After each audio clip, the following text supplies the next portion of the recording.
მოგესალმებით, ვაგრძელებთ ქიმიის ვიდეო გაკვეთილების კურსს. Ჩვენი დღევანდელი გაკვეთილის თემაა ატომის რადიუსი, ელექტროუარყოფითობა, მეტალური და არამეტალური თვისებები. ატომებს ახასიათებთ გარკვეული თვისებები. ესენია ატომის რადიუსი, ანუ მანძილი ბირთვიდან გარეშრემდე, ელექტროუარყოფითობა, რომელიც ახასიათებს ატომის მიერ ელექტრონის მიზიდვის უნარს, ატომის მიერ ელექტრონის გაცემის უნარი. ატომთა თვისებები დამოკიდებულია მათ რადიუსზე და გარეშრეზე ელექტრონთა რიცხვზე. ატომის რადიუსი თავის მხრივ დამოკიდებულია ელექტრონული შრეების რიცხვზე და გარეშრეზე ელექტრონთა რაოდენობაზე. ელემენტები იყოფიან მეტალებად და არამეტალებად. მათ შორის მკვეთრი არ არსებობს. არიან ისეთი ელემენტებიც, რომლებსაც მეტნაკლებად გამოხატული აქვთ როგორც მეტალური, ისე არამეტალური თვისებები. გარეშრეზე ელექტრონთა რიცხვის მიხედვით შეიძლება განსაზღვროთ, მოცემული ატომი მეტალია თუ არამეტალი. თუ ატომის გარეშრეზე არის 1, 2 ან 3 ელექტრონი, მაშინ ის მეტალებს მიეკუთვნება. გამონაკლისია მხოლოდ 3 ელემენტი: წყალბადი, ჰელიუმი და ბორი. ხოლო 4, 5, 6, 7 და 8 ელექტრონიანი გარეშრე მიუთითებს იმაზე, რომ ელემენტი არამეტალია. პერიოდულ სისტემაში ჯგუფის ნომერი ემთხვევა მთავარი ქვეჯგუფის ელემენტების ატომებში გარეშრეზე ელექტრონთა რიცხვს. მაშასადამე პირველი, მეორე და მესამე ჯგუფის ელემენტები მეტალებია ძირითადად.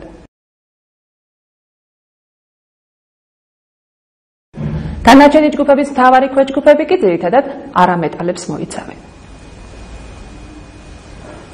თანაურ ქვეჯგუფებში განლაგებულნი არიან ელემენტები, რომელთა გარეშრეზე არის მხოლოდ 1 ან 2 ელექტრონი. ამიტომ ისინიც მეტალებია. მერვე ჯგუფის ელემენტებია ინერტული, ანუ კეთილშობილი აირები. მათ გარეშრეზე 8 ელექტრონიანი გარსი გააჩნიათ. მათ დასრულებული აქვთ გარეშრის შევსება. ამიტომ ენერგეტიკულად მდგრადები არიან. ყველა დანარჩენი ატომი მიისწრაფვის გარეშრის დასრულებისაკენ. მეტალებისათვის ეს უფრო ადვილად არის მისაღწევი ელექტრონების გაცემის გზით, რის შედეგადაც ისინი იტოვებენ წინა ინერტული აირის დასრულებულ შრეს და გარდაიქმნებიან დადებით იონებად. ამ დროს მცირდება მათი რადიუსი.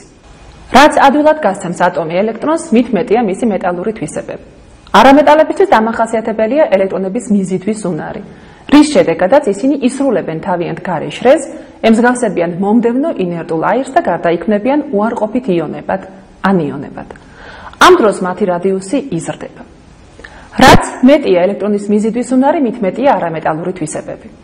ელემენტის ატომის მიერ ელექტრონის გაცემის და მიღების უნარი დამოკიდებულია ატომის რადიუსსა და გარეშრეზე ელექტრონთა რიცხვზე. მეტალები ხასიათდებიან გარეშრეზე ელექტრონთა მცირე რიცხვით და შედარებით დიდი რადიუსით, ხოლო არამეტალები ელექტრონთა დიდი რიცხვით და მცირე რადიუსით. ახლა ვნახოთ, როგორ იცვლება ელემენტთა ატომების რადიუსები და მათი სხვა თვისებები პერიოდული სისტემის ჯგუფებსა და პერიოდებში.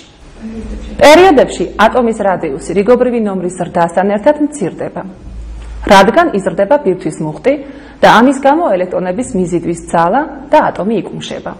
ხოლო ჯგუფებში რადიუსი იზრდება, რადგან იზრდება ელექტრონული შრეების რიცხვი ბირთვის გარშემო და ამასთან ერთად მცირდება ელექტრონის მიზიდვის უნარი. მაშასადამე ატომის რადიუსი ჯგუფებში იზრდება, ხოლო პერიოდებში მცირდება. რაც მეტია შრეების ანუ დონეების რიცხვი, მით მეტია ატომის რადიუსი. აქედან გამომდინარე, ელექტროუარყოფითობა პერიოდებში იზრდება და ჯგუფებში მცირდება. ამის გათვალისწინებით შეიძლება დავასკვნათ, რომ ელემენტთა მეტალური თვისებები რიგობრივი ნომრის ზრდასთან ერთად პერიოდებში მცირდება და ჯგუფებში იზრდება.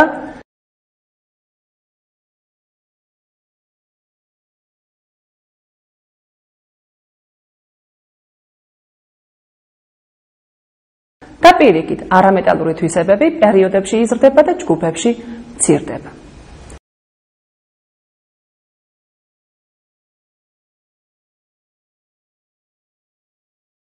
ყველაზე დიდი ელექტროუარყოფითობა აქვს ფთორს 4,0, ხოლო ყველაზე ძლიერი არამეტალი ასევე არის ფთორი.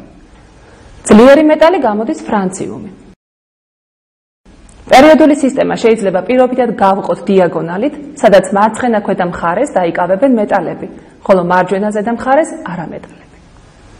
ორ ელემენტს შორის მეტალური სიძლიერე უფრო მეტი აქვს იმას, რომელიც უფრო მარცხნივ და ქვემოთაა სისტემაში, ხოლო არამეტალური თვისებები იმას, რომელიც უფრო მარჯვნივ და ზემოთაა სისტემაში. ამრიგად გავეცანით პერიოდული სისტემის ჯგუფებსა და პერიოდებში ელემენტთა ატომების თვისებების ცვლას. შემდეგი გაკვეთილი დაეთმობა ქიმიურ ბმას და მის ძირითად ტიპებს. კარგად ბრძანდებოდეთ.